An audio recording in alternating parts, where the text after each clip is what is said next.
अस्सलाम वालेकुम स्टूडेंट्स, कैसे हो आप लोग। हाँ भी स्टूडेंट्स, आज हम चैप्टर 3 शुरू करने जा रहे हैं फर्स्ट ईयर फिजिक्स का। और इस चैप्टर का नाम है जी मोशन एंड फोर्स। ठीक है, तो मोशन देखते हैं ज़रा क्या चीज़ होती है। ठीक है, फिर फोर्स को हम आगे पढ़ेंगे। ठीक है, सबसे पहले मोशन देखते हैं। हमारी जो ये कुल कायनात है ना, ये कंटिन्यूअल मोशन में। ठीक है, हर वक्त हरकत में। अब आप सोचोगे सर हर वक्त हरकत में कैसे है, जैसे आप इधर खड़े हो तो आप रेस्ट में हो। रेस्ट क्या होता है, मोशन क्या होती है। रेस्ट की एक सिंपल सी और मोशन की एक सिंपल सी डेफिनेशन है कि अगर कोई चीज़ अपनी सराउंडिंग, जैसे ये मेरी सराउंडिंग है, इसे मैं चेंज करता हूँ तो मैं मोशन में हूँ। और अगर मैं इस सराउंडिंग को चेंज नहीं करता तो मैं रेस्ट में हूँ। लेकिन हमारी जो कायनात है ये हर वक्त मोशन में। जैसे कि मैं कहूँ कि हम मोशन में इस वक्त, आप कहोगे सर मैं तो बैठ के मस्त बिस्तरे में बैठ के, या अगर कुर्सी पर, चेयर पर, कहीं पर भी बैठ के मैं वीडियो देख रहा हूँ, मैं तो सर रेस्ट में हूँ। नहीं भाई, तू मोशन में है। बात समझ। मोशन में ऐसे है कि आप हो एक चीज़ पे सवार। एग्जाम्पल देता हूँ आपको, आप एक गाड़ी में बैठे हुए हो सुकून से और गाड़ी जा रही है। आप इर्द गिर्द देखोगे यार गाड़ी का माहौल तो चेंज हो ही नहीं रहा, आप गाड़ी के अंदर ही हो, तो आप कहोगे आप रेस्ट में हो, लेकिन गाड़ी मोशन में। इसी तरह हम भी एक गाड़ी पे सवार और वो मोशन में। सोचो कौन सी गाड़ी है, गाड़ी का नाम है अर्थ। आप अर्थ के ऊपर सवार हो, अर्थ चल रही है मस्त, तो आप भी मोशन में हो। अब आप कहोगे सर फिर चांद रेस्ट में है, चांद भी मोशन में है। और जो सन है जिसके गिर्द अर्थ घूम रही है वो भी इवन के मोशन में। यानी कि हर चीज़ यहाँ पर मोशन में है। कोई परफेक्ट आपको मोशन जो है वो नज़र नहीं आएगी। मोशन वैसे तो रिलेटिव होती है कि किसी के लिहाज से, लेकिन हमारी जो इधर एब्सोल्यूट है वो हमें नहीं पता लगेगी कि भाई कौन सा बंदा रेस्ट में और कौन सा बंदा मोशन में। इसलिए मोशन को हमेशा रिलेटिवली हम डील करते हैं कि कोई चीज़ कहाँ से किधर गई। हमारी जो कुल कायनात है ये परपेचुअल मोशन में। परपेचुअल मोशन कहते हैं कि कोई चीज़ कंटिन्यूसली काम करी जा रही है, उसको रोकने ठोकने वाला कोई नहीं है, लगातार हरकत में है। तो हमारी ये जो सारी मोशन है ये परपेचुअल है, ये कुल कायनात की। इसी तरह मोशन के अंदर कुछ टर्म्स आती हैं जिनको हमें डील करना होगा। जैसे कि मोशन के अंदर एक टर्म आती है डिस्टेंस। ठीक है, एक टर्म आती है डिस्टेंस। ठीक है, फिर एक और टर्म आती है इसी के अंदर डिस्प्लेसमेंट। इन दोनों में हमने डिफरेंशिएट भी करना है। फिर एक टर्म आती है वेलोसिटी। ठीक है, एक टर्म इधर साथ एक टर्म और आती है जिसका नाम है स्पीड। फिर एक और टर्म आती है एक्सेलरेशन। तो ये कुछ चीज़ें आती हैं जो कि हमने इधर अभी स्टडी करनी है। ठीक है, इसमें सबसे पहला टॉपिक जो हमारी बुक ने मेंशन किया वो है डिस्प्लेसमेंट का। लेकिन डिस्प्लेसमेंट से पहले मैं आपको डिस्टेंस और डिस्प्लेसमेंट इकट्ठा ही समझाऊंगा कि ये क्या चीज़ें हैं और ये कैसे एक दूसरे के साथ लिंक है। ठीक है, तो मोशन समझ आ गई कि अगर हम इधर डेफिनेशन लिखें, if a body changes its position या location with respect to it's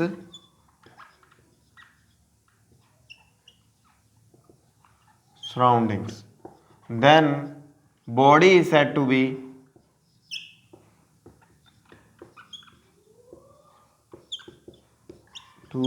in motion. Clear कि अगर कोई चीज अपनी पोजीशन या लोकेशन को चेंज करती है सराउंडिंग के लिहाज से तो हम बोलते हैं भाई ये चीज मोशन में है। लेकिन ये एक बड़ी ही सादा सी डेफिनेशन है कि अगर मैं आपको किसी ऐसी लोकेशन पे छोड़ दूं जहां पर सराउंडिंग की आपको समझ ही ना आए, रेगिस्तान में छोड़ देते हैं आपको, आंखों पे पट्टी बांध देते हैं, आपको ले जाते हैं, आप जब रुकोगे तो आपको यार सर मैं तो, मुझे लग रहा है मैं वह उसी जगह पे आ गया हूँ जहां से मैं चला था, क्योंकि सारी जगह पहले भी रेत थी अब भी रेत है। तो आपको सर मेरी सराउंडिंग मुझे लगता है चेंज नहीं हुई। तो अगर मेरी सराउंडिंग चेंज हुई तो मैं रेस्ट में हूं बल्कि मोशन में नहीं हूं। तो इस घपले, इस कंफ्यूजन से बचने के लिए हमने एक नई टर्म बना ली है जिसको हम बोलेंगे इधर डिस्प्लेसमेंट।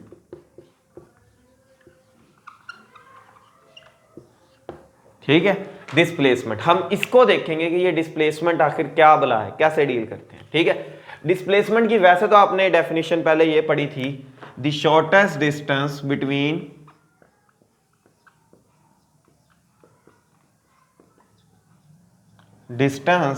बिटवीन टू पॉइंट्स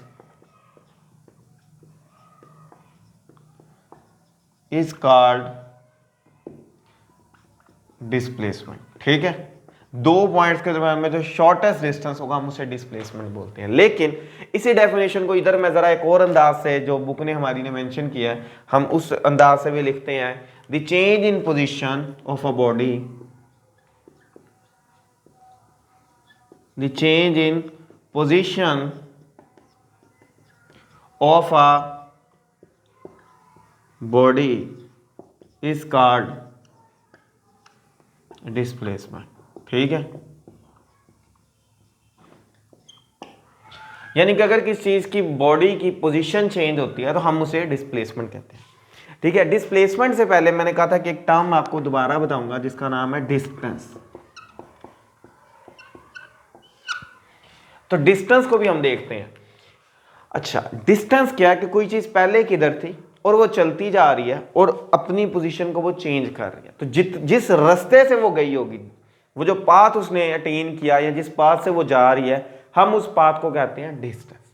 लेकिन उन पॉइंट्स के कहां से वो चीज कहां पर गई, उस टोटल चेंज को हम बोलते हैं डिस्प्लेसमेंट। ठीक है, अभी इसको मैं इधर बोर्ड के ऊपर डायग्राम की फॉर्म में आपको समझाता हूं तो आपको समझ आ जाएगा।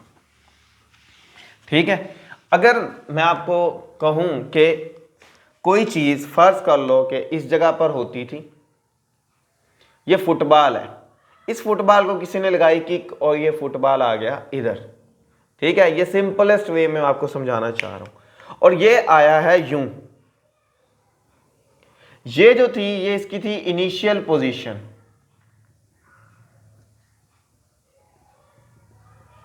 और ये इसकी है फाइनल पोजीशन। क्लियर? अब यहां से जिस रास्ते से ये आ रहा है, ये जो रास्ता है ये इसका कहलाएगा डिस्टेंस। ये क्या होगा? इसका डिस्टेंस। ठीक है, लेकिन ये जो सेंटर में आपको चीज नजर आ रही है, जो डायरेक्ट इस शॉर्टेस्ट डिस्टेंस है इस दो पॉइंट्स के दरमियान में, इनिशियल और फाइनल के दरमियान में, इसको हम नाम देते हैं डिस्प्लेसमेंट का।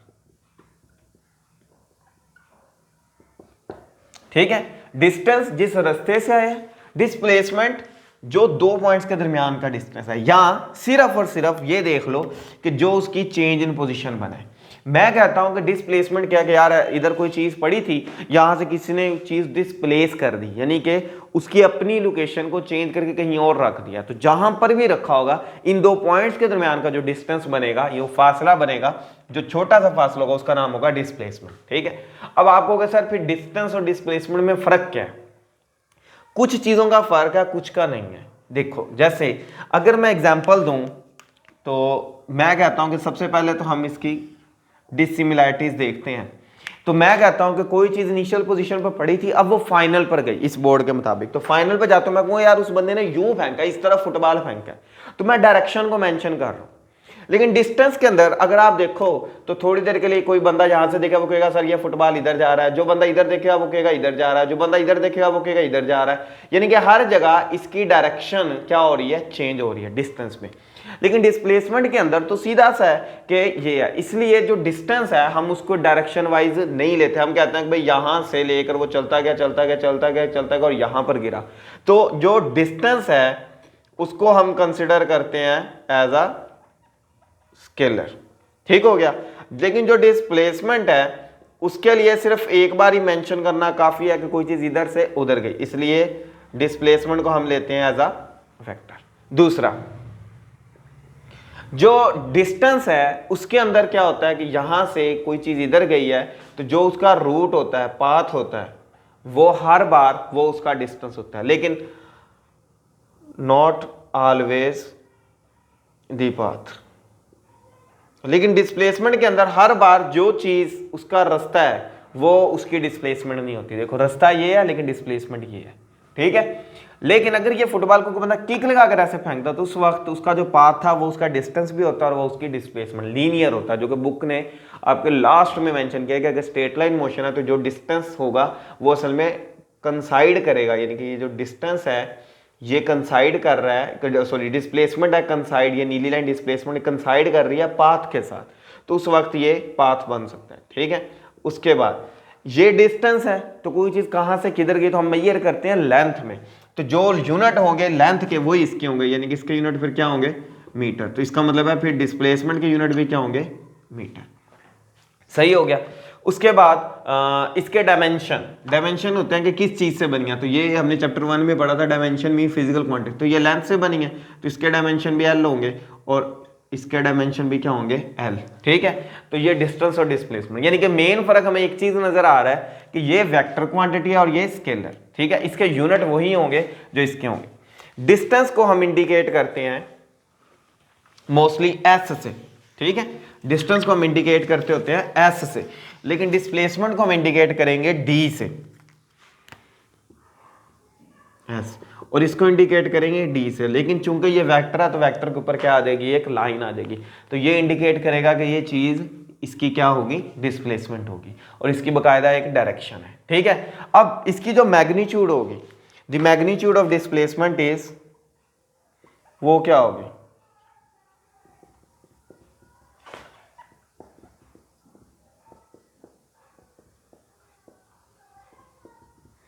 इज दी, अब ये वेक्टर है ना तो वेक्टर की दो चीजें होती हैं, एक डायरेक्शन और एक magnitude. The magnitude displacement is the distance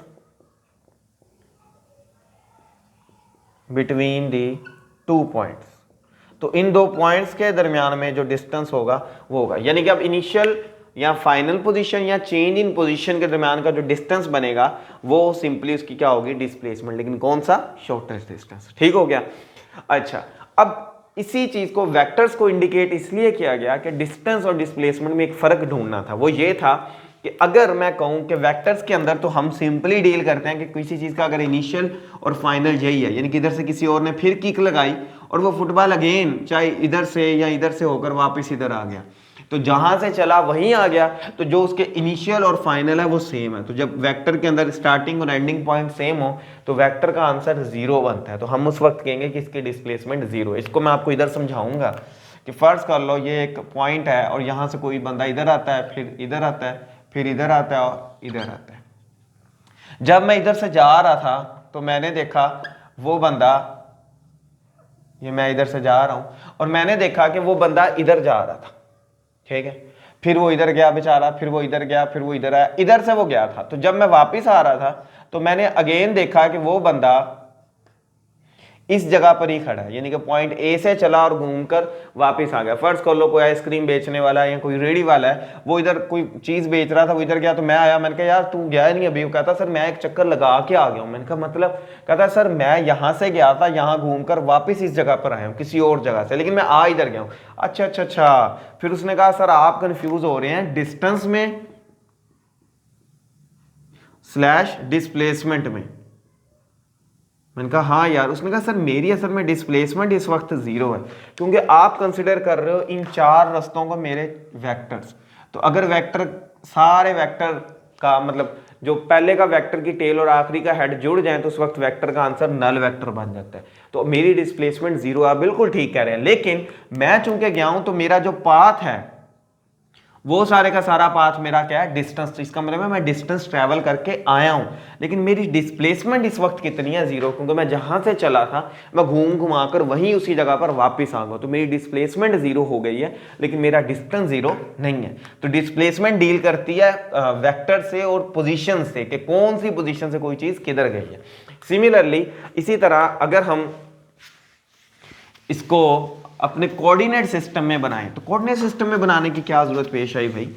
coordinate system में इसलिए बनाने की जरूरत पेश आई कि अगर आप कोऑर्डिनेट सिस्टम के अंदर देखो तो हमें पता है कि कोऑर्डिनेट सिस्टम के अंदर ये एक्स एक्सिस है, ये वाई एक्सिस है।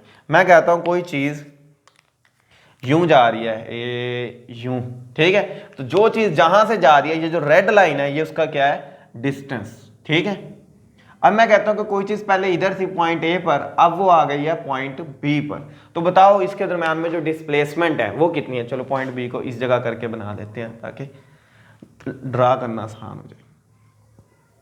अच्छा, ये जो रेड लाइन है ये आपका डिस्टेंस है, ये पूरी पूरी, ठीक है। तो अब हम डील करेंगे कि इसकी लोकेशन या position with respect to origin. तो हमें पता है ऐसा वेक्टर जो किसी की लोकेशन या पोजीशन देता है हम उसको बोलते हैं पोजीशन वेक्टर।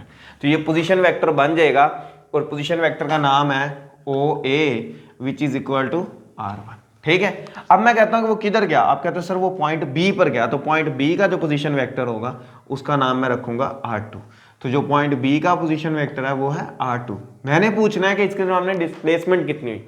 तो डिस्प्लेसमेंट क्या है कि शॉर्टेस्ट डिस्टेंस और डायरेक्ट, तो ए से कोई चीज बी गई तो ए से बी आने के लिए मैं एक वेक्टर को यूं ड्रा करूंगा इस तरह, और ये जो वेक्टर होगा ये इसकी क्या देगा डिस्प्लेसमेंट, यानी कि जो ए बी वेक्टर है वो किसके बराबर आएगा डी के। तो मैं कहूँगा डिस्प्लेसमेंट तो बताओ कैसे निकालेंगे।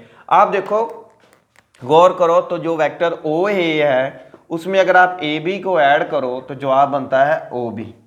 देख लो ये फर्स्ट वेक्टर, इसके ऊपर टेल और हेड को हेड से टेल को टेल से, तो यानी कि जो R2 है ये असल में रिजल्टेंट है। हमें चाहिए ए बी बराबर है O B minus O A which is equal to R2 minus R1 and D. तो ये जो डी है इसका नाम क्या है डिस्प्लेसमेंट वेक्टर, ठीक है। तो ये डिस्प्लेसमेंट का वेक्टर डी है, तो ये इसकी दे रहा है लोकेशन या पोजीशन, ठीक है। सिमिलरली ये इसकी डायरेक्शन बता रहा है कि कोई चीज़ ए से बी जा रही है और इसके यूनिट क्या होंगे, ओबियसली बात है कि ये डिस्टेंस में ही मेजर हो रहा है, लेंथ में मेजर हो रहा है, तो इसके यूनिट भी क्या होंगे मीटर के। मेरा ख्याल है कि डिस्प्लेसमेंट के बारे में जो कोई मेजर पॉइंट्स आपके जहन में नहीं फिट आ रहे थे तो वो इस लेक्चर के बाद फिट आगे होंगे। अगर कोई मजीद कन्फ्यूजन है तो कमेंट में बताएं। वीडियो अच्छी लगी तो वीडियो को लाइक करें और चैनल को सब्सक्राइब करें। Thanks for watching.